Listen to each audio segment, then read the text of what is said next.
All right. So, well, then I will do the official welcome.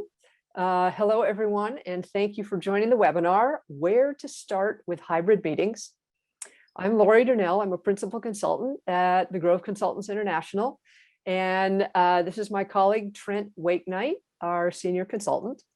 Today, we're going to be discussing expand your toolkit of ideas for hybrid meetings. And so Trent and I are going to be sharing some of our best practices and examples from our 10+ years of experience running hybrid meetings. And so we're going to be recording the webinar. It'll be available to you afterwards. And I know from looking down this list that we've got some graphic recorders in this group. And so if any of you are graphically recording, we'd love to see your recording after the webinar. We're also going to try and squeeze in some time at the end for some Q&A. So please type them into the Q&A window at the bottom of your screen. And we're going to answer as many as we can fit in. And we might even go over a little bit if some of you have some bandwidth and can stick along with us. Yeah, well, thank you for getting us started here, Laurie, and welcome to all of you joining from different parts of the world here. I think, many of us have been hearing this buzzword, a hybrid meeting. And, Laurie, I'll turn to you. I know you've been getting that question from folks, and some people have been expressing it with a tone of, concern and a little bit of anxiety. What is a hybrid meeting? Yeah, so a hybrid meeting typified by at least one party meeting together physically, and then others joining electronically, and that can be in a wide variety of configurations. Yeah, so part of the challenge that we've experienced when someone's joining remotely is they may be disadvantaged by not being in the room. And I take that word disadvantage very seriously. Those are remote participants who might be missing out on that pre-meeting and that post-meeting banter that's important. Any of the conversation that can occur during breaks over a lunch period, and of course, nonverbal communication to really know what may be going on there in the room. So those are all things that are kind of challenging.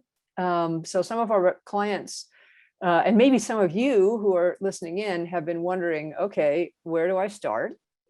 And so at the highest level, it all comes back to our core competencies as professional meeting conveners and facilitators. And so I think of purpose, principles, plan, which includes things like our agenda design, places, so logistics and technology, and people. So let's go straight up to purpose. As with all meetings, purpose and outcomes really are the driver of how I organize my hybrid meeting. Yeah, and when we talk about purpose and really focusing on outcomes, I know that, based on some of the names that I'm seeing in the participant list, you and I have worked on the planning piece and sometimes invest as much time in advance of the meeting, defining its purpose and how we want to conduct the meeting as we do in the actual meeting. And so, we take that idea of our purpose here and the planning around that, and then start to integrate our second P here, and that's the idea of principles. And so some of the principles that we use in hybrid meetings are drastically different than what we do experience in that face-to-face meeting. I know we've all experienced the energy that it can occur where everybody is face-to-face. And so the challenge here is achieving that same type of feeling with a mix of hybrid, a mix of in-person participants and a mix of remote participants at the same time. So one of the principles that we try to adhere to is removing any sidebar discussions and decision-making. And this can take place when you've got people in the room who are making decisions off to the side without involving the remote participants. And, that can be alienating. It really goes against our belief in collaboration and co-creation. So what we often try to establish in a hybrid meeting is the notion of having the meeting in the meeting where all can join the decisions that are being considered. A big component of that then is holding space for everyone to give input, to put forth their ideas and reflections, and really share their knowledge as a part of that meeting. So one of the other P's that you mentioned, Laurie, is this idea of plan or the engagement design. Yeah, and the actual plan for hybrid meeting is different from an all in-person meeting or an all remote meeting. And so here's some of the things that we've learned about agenda design for hybrid meetings. So our rule of thumb is build from the place of remote first.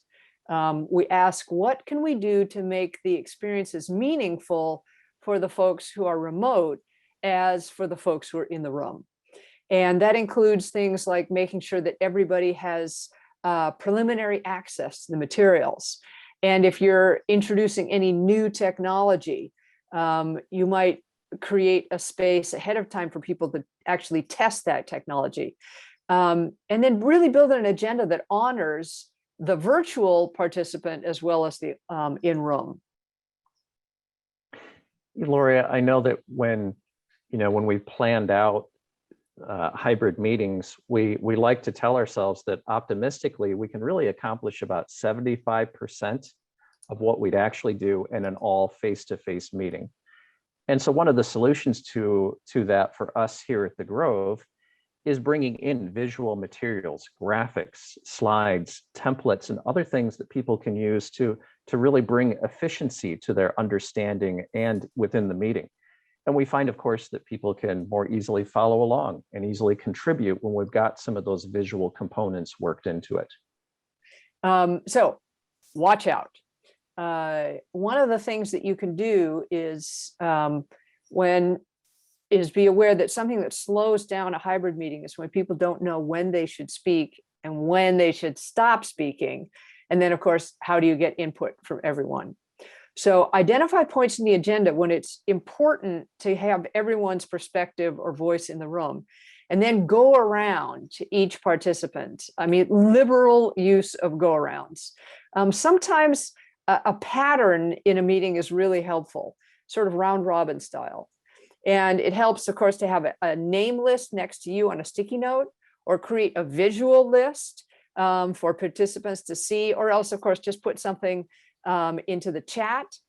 And then also, don't be afraid to call on people. That's one way to help make sure that people are staying engaged if they know that at any moment they might be called on. And if someone is just calling in and all that you can see is a phone number, ask for their name. And don't let them hide behind the anonymity of being a remote participant. Right. So, Laurie, you've given us the starting point there, and speaking order is one of those important components. We also talk about the notion of BYOD and bringing your own device. So even if you're an in-person participant, having that device that you can use to participate in a virtual way, we find is important.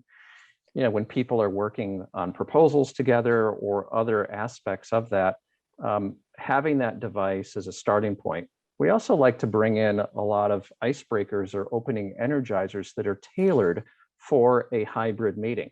So one idea that I've used, and I know other participants here have used as well, is to display a country or a world map in the video conferencing tool that you're using. And you can show everyone's location, or participants themselves can add a photo to the map. One of the cool things about Zoom is the annotate feature, where a participant can use the electronic tool or electronic pencil to mark up that map and show where they're from, or mark up other graphics that you can use to open the meeting. One of the other neat things about Zoom is that little space below your photo where you can see your name. So you might notice with my photo, my name is displayed there. And as a facilitator, I might tailor some opening icebreaker questions and have people put their responses into that little message there so that everyone can see how folks are answering. I think that, the last tip I would add here for Energizers is to use an online polling tool like Slido, SLIDO, or a tool like Mentimeter as a way to start a meeting and kind of hear where people are at and start to get a sense of how they're approaching a particular issue from the start. So, go ahead. Yeah, Laurie, the other piece there that I should include here is the idea of breakout groups as well. And we've used breakout groups. I know you and I've used breakout groups in hybrid meeting settings where tools such as Zoom or WebEx or even newer versions of Teams give a lot of different options for arranging breakout groups. I've found in particular, breakout groups are successful when you've got a gathering of attendees from different global locations or different departments within one organization, and they need to make a decision together. And what I found is giving those individual groups times to move into a breakout group to have their own internal discussion is helpful before bringing them all back together to make a full group decision. So here's another watch out. A rule of thumb, don't have people in the meeting room in different mixed face-to-face remote breakout groups at the same time. When you're in person, you can filter the sound. Like, we're all sitting around table rounds, we're all talking at once. You can clue in because you've got body language. The remote people just hear cacophony. So if you want to mix in-person and remote participants, you need to create some separate physical spaces, just like you would before. We all go off into our different rooms for our breakout groups. And in this situation, of course, everyone needs to bring their own BYOD, bring their own device to connect with. And this helps break down some subtle barriers that can begin to show up between your in-room people and your remote people. So it's worth the extra effort. Yeah, so at a high level, Laurie, some of what we touched upon here is really that process. And we believe at the Grove that process can play a significant role in dictating the energy of a meeting. And in this case, the process should, of course, honor those in-person participants and the remote participants, and then the purpose, back to one of our big P's there. So some of the tips we would offer include ensuring that you're creating that equal space for remote and in-person participants to ask questions and give feedback. This, of course, then requires giving a little bit more time to consume those questions, consume the material. And one of the pieces we fit into that are visuals and using visuals in the meeting. When you are using visuals, this might mean sending the materials and the visuals in advance so people have a little bit of time to digest those and think about them. We also find it's helpful if there are updates being made to the visuals during the meeting to send those out by email or even as a photograph in a text message to ensure that everybody's keeping track and maintaining their pace and that the comprehension of that can be at least somewhat equal here. And of course, at the end, making sure that everyone gets the visuals after the meeting as well. One of the successes that we've had is to create a buddy system so that everyone who's remote has an in-room buddy. And then that person can use their cell phone to take pictures of, visuals that are going up in the room, or they can also help flag the facilitator if their remote buddy has a question, because sometimes it's hard to get their voices heard if they're remote. So that's a good approach.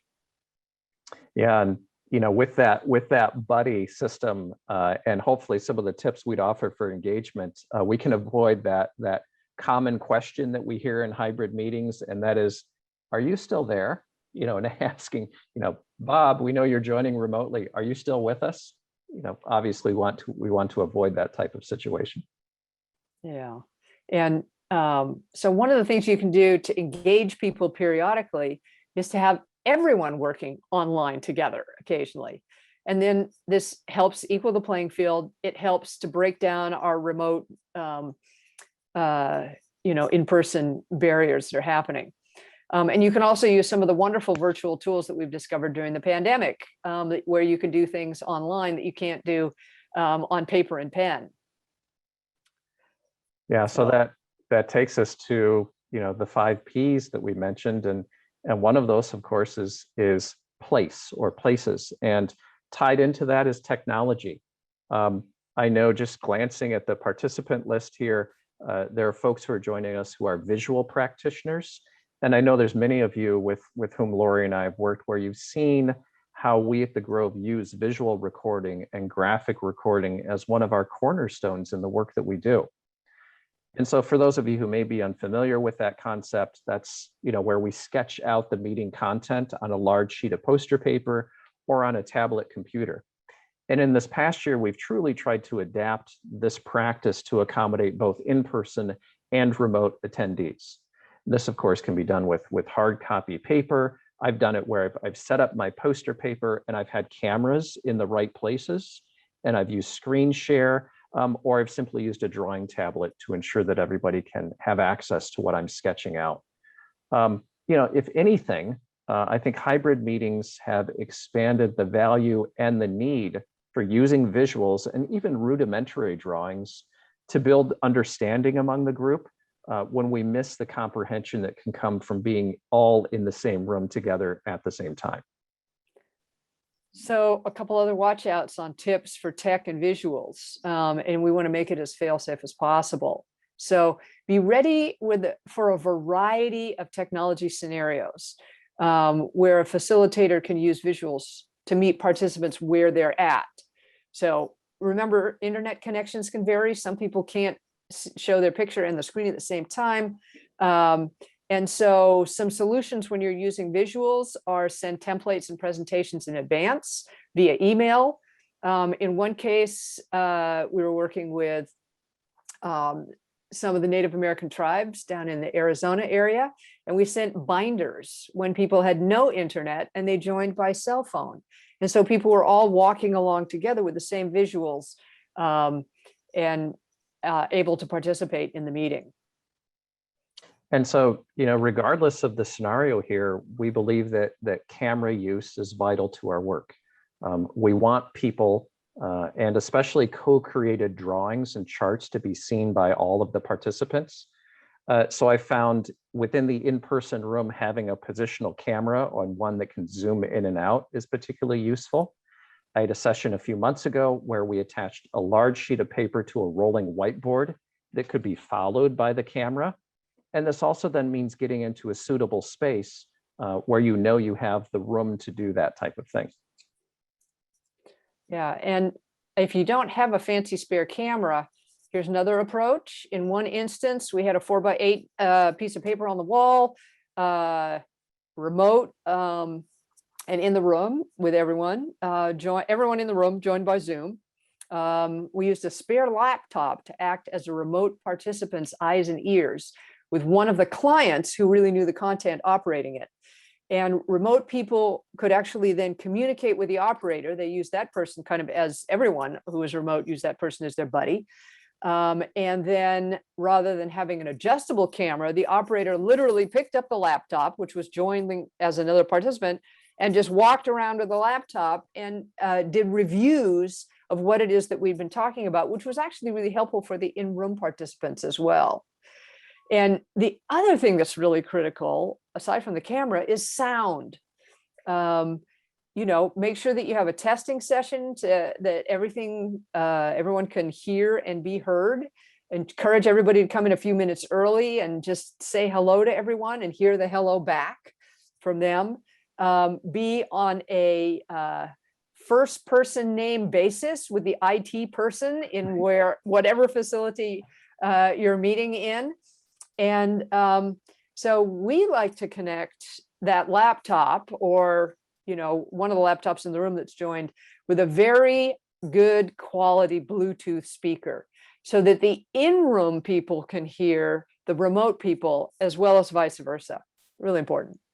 Yeah, Laurie. So they're IT people who I've gotten to know too well because I've had to make those mid-meeting calls and say, please come help.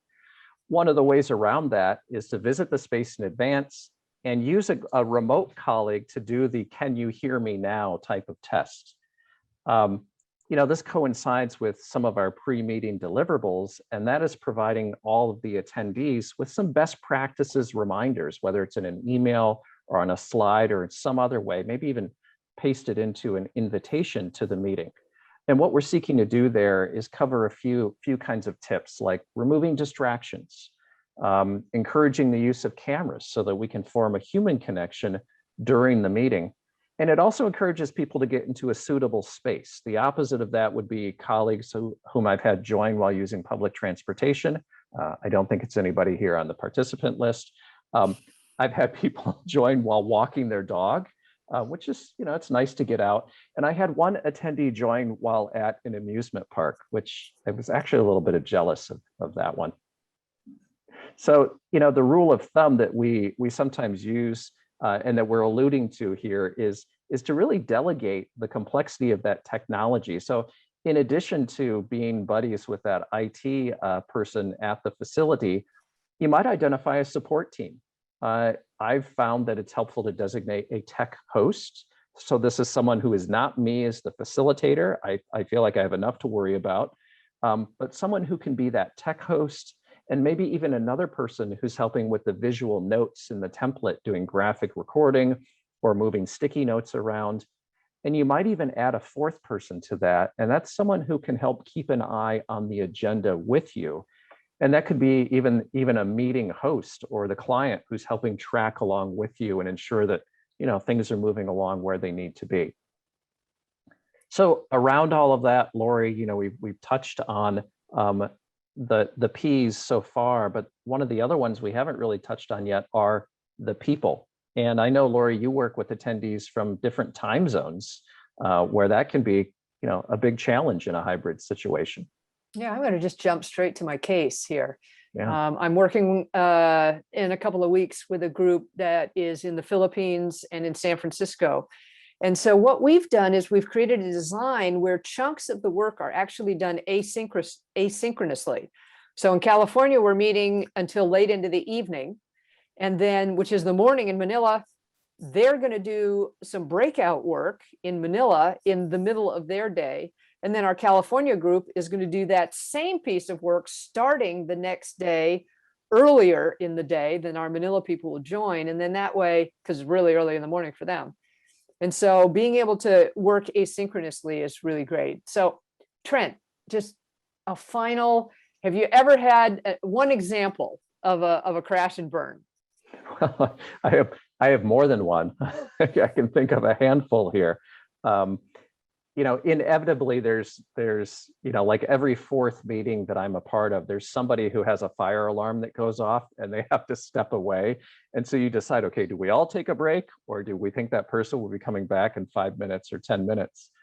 I've also had cases where we've gone into breakout sessions and I've forgotten to identify a facilitator for that particular breakout session or that breakout room. And so, that's another tip. You want to avoid the situation I've been in where everybody comes back with an entirely different product or nothing at all because they didn't understand what to do or how to do it, or they just decided to talk about other things. Laurie, I think I'll mention one other that I still think back to from a few years ago, where I was in a hybrid meeting and someone just kind of interrupted and said, just so you know, that snoring noise that you hear is not me. It's my pet bulldog sitting here under my desk. And that was a loud bulldog. There we go. Well, Yeah. So I hope that we've given you guys some tips and some tricks, as well as some really good solid ideas for hybrid meetings. And so we're going to open it up to questions, and we're at, we've got about 5 minutes until this session officially ends. We're going to go, I don't know, about 5-10 minutes beyond. So anybody that wants to stick around can. And so here's our first question, Trent. I'll lob this one to you. Can you give an example of how much time you'd spend on a Grove chart, like the graphic history, when facilitating virtually hybrid versus how much time you'd spend in an in-person meeting? Right. So for those who have not experienced the Grove graphic history template, it's one where you're seeking to go back in a certain point of time and talk about meaningful decisions or projects or people or other things that may have happened in the past that really have influenced where an organization is here at the present. And so when you're doing that in person, strictly in person, people can be working with sticky notes and scribbling on it and moving things around, and there's opportunity for a little bit of discussion there. In a hybrid scenario, that it simply takes more time, number one. Number two, one of the ways that I've managed that is if you are able to organize breakout groups, you might have each group come back and share what they've put into their own individual graphic history template. And if there are things that boil up or bubble up that you're hearing as the facilitator, you might put those into a master template where you're capturing those ideas.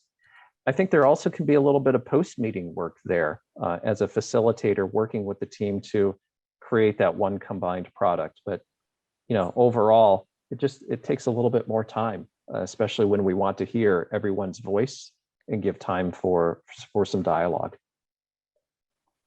All right. So Joan Chaplick was asking, what do you mean about bring your own device, BYOD? It just means everyone in the room has their own laptop or iPad so that they can join the Zoom meeting as well. So that's what that means. And it allows you to have everybody in the room, in essence, being remote as well as in person. And it allows you to use those kind of remote tools, et cetera. So, Kristen's asking, I'm interested to know what adjustments to these approaches you might make when the number of remote participants is unknown. Let's say for events geared to the general public, where you might have 20 to 80 people coming in. And is hybrid still suitable for this? And I would say, number one, what's your outcome? So if you're doing something that is around decision making, then this is going to be a little bit more challenging because you really are going to need to figure out a way to get the answers from everybody. And that's where using things like Mentimeter are really going to be on your side for gathering, doing kind of polling sorts of information. But here you'd be doing with large numbers of remote participants. You'd almost be thinking of that as, because then I assume you're also talking about an unknown number of people who are going to be face-to-face. And so there, I would probably rely on having remote breakouts and face-to-face breakouts with really clear templates that people are filling in. Trent, you want to add anything to that? Yeah, I would.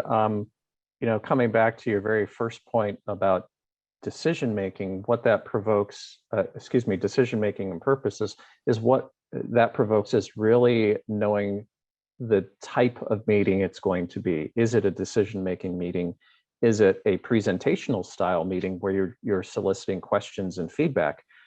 Is it a co-create type of environment that you want to foster? So really getting clear on the type of meeting you'd like to have. And then the addition that I would make to that is the integration of tools like Mural or Miro. And for those of you who aren't familiar with those tools, they are web-based, online virtual whiteboards where people can co-create together. I've worked in environments where we've had dozens of people working on one virtual whiteboard together. I've also worked in environments where we've then taken a break and have breakout groups where they have their own individual virtual whiteboards where they're doing their work. So, leveraging technology like that is one way to manage both the meeting purpose and a large number of participants. So for those of you who are slipping out, just know that we're going to be sending you a survey, and we're really appreciating you coming and would really appreciate your feedback. And we've got a workshop, a couple of great workshops coming up. One facilitating virtual collaboration that can really sharpen up your virtuals game, and the other digital graphic recording intensive, which is all about moving your visuals into an online space. And those are both in July. So tune in for those. Do we have tips specifically for getting people to do asynchronous work? And this particular participant here is saying, whenever I've tried, they don't do it. And so this is where you actually need to talk with, first of all, with your client to make sure that you've got a sense of whether they have a kind of a culture that's going to do that work. If it's going to be critical to the success of your agenda design. Because often they'll be able to tell you, yeah, no, they're not really going to do it. So then you have to shift your agenda design and don't even kind of put that kind of thing in place. The other thing that I've done is just make sure that you've got something like a template that people are filling in. I love to use Google Slides with a template on it, and then just send it out. Actually, it's either Google Slides or PowerPoint, so people can fill that in ahead of time. And then if you do it with Google Slides and people are seeing what other people are writing, if they look at it at all, but assuming they do, because sometimes people will go look at it and then, I'm not going to do anything. And so they begin to get a sense that, add just a hint of competition to this. You put people in groups, group 1, group 2, group 3, group 4, they've got their slide that they need to fill out. And then it's just really obvious when someone hasn't filled out their work. I'm not a big fan of the shaming participants crowd, but I do love a little, kind of incentive for people to feel like they're contributing to the conversation. Trent, you want to add anything?